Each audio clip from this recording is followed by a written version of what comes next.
Hi, how's it going?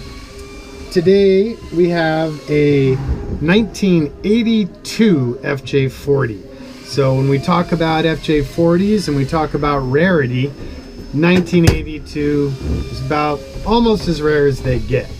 So this truck is entirely original with 90,000 original miles. And let's take it for a drive and I'll tell you what I know.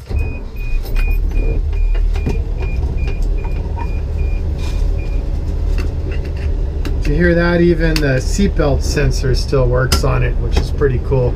Usually those have been modified or gutted or don't exist for some reason or another.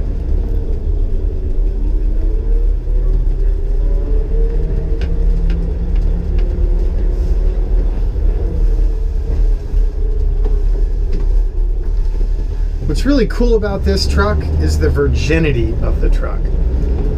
Original paint, original interior, original dash pad, original. Nothing's been screwed with. And that's really nice. So obviously with classic cars, there's a movement of appreciation of virginity. So the fact that what you see is what you get and what you see is pure and honest and as of the year of manufacture is really a key part of the value. And I gotta tell you, if you're looking for an FJ40, I don't care if it's from us or not, originality is everything, unless you're gonna do a mod. Now what's cool about the cruisers is resto mods get a lot of respect because you're really just enhancing the utility of the original car. But if you're looking for a stocker, I would say, even if you're on a budget, pay more for a truck that's had less done to it. Rarely will you find that people have done things the way they really maybe should have been done or could have been done to your and my standards. So if you can find an original paint truck with really good integrity versus a truck that has a half-ass repaint and a carburetor and headers thrown on it, buy the old school Virgin and then fix it up as time and money allow. But that way your investment is so much better. All right, so let's talk about the differences between all the different FJ40s out there. For simplicity's sake, let's stick to the US ones because the non-USA models often had lesser equipment like drum brakes instead of disc or a 3-speed instead of a 4 or no emissions equipment, stuff like that. But let's focus on the US market. So first you had the FJ25, which went from 1958 to about 1961, transitioning into the FJ40. Now, the FJ40 was made non-stop all the way until 1983, making it one of the longest running marques of any make in history, which is kind of cool. But what people don't often realize as they pick which cruiser they're gonna buy is how different they are. I mean, you can see a 69 that is gorgeous and a 79 that isn't as pretty, but arguably the 79 is a much more evolved and better vehicle.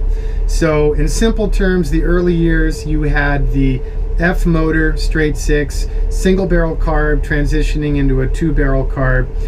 That ran up until 73, at which point the 4-speed transmission and transfer case came out. And then in 75 came the 2F engine with the 4-speed, still drum brakes.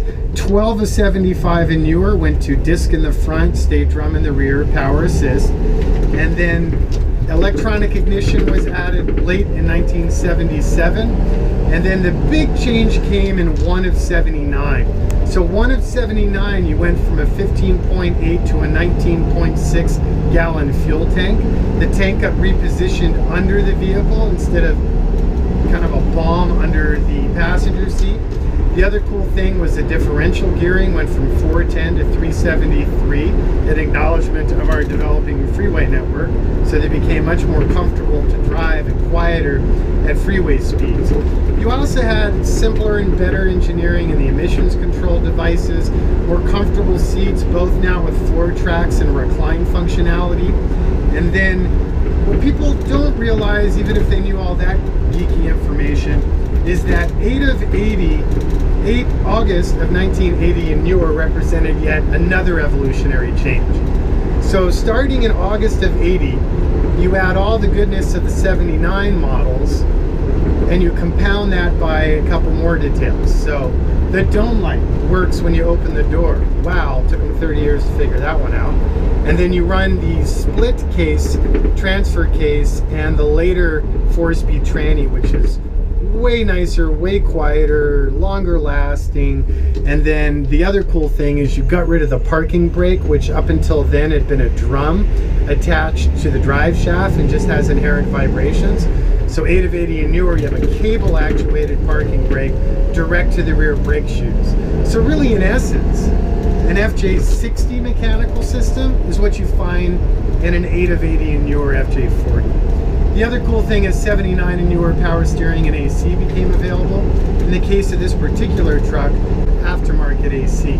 The aftermarket AC is actually better because it runs contemporary refrigerant and you can source all the parts you need to keep it happy, and it works better, period.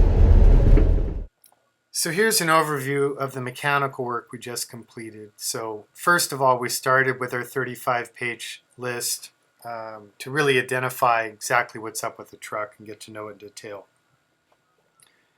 We ended up doing a full major OEM tune-up, cap plugs, rotor, wire, the whole party, new air and fuel filters, new radiator, all new radiator hoses, new water pump, new thermostat, new heater control valve, and all new fan belts. The transfer case, we replaced the front output shaft seal and then obviously fresh fluids. And the front axle, we went through the knuckle seals and replaced the wipers. We replaced all of the suspension bushings with polyurethane bushings. We replaced the oil pan gasket, oil cooler lines, fresh filter and oil. New rear brake shoes, turned the drums, new wiper nozzle in line, new battery cables, battery terminals, tie rod ends, steering stabilizer, and then new weather stripping on the front doors. So it's one of those trucks that is highly original, but it's clean bill of health and freshly serviced. It's also California smog legal, which I can't stress to you. Be aware buying out-of-state trucks that claim to be so. Usually they're missing all the equipment, and it's just an absolute disaster to try and track that stuff down. So there's a couple rattles here and there. The headliner is sagging a little bit. There's a couple scratches on the body. Some of the silver trim is worn.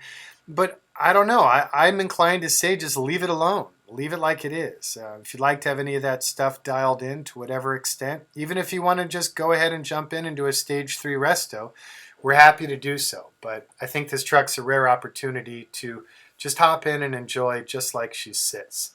So any questions, let us know, 818-280-3330, and then full details at TLC4x4.com. Thanks.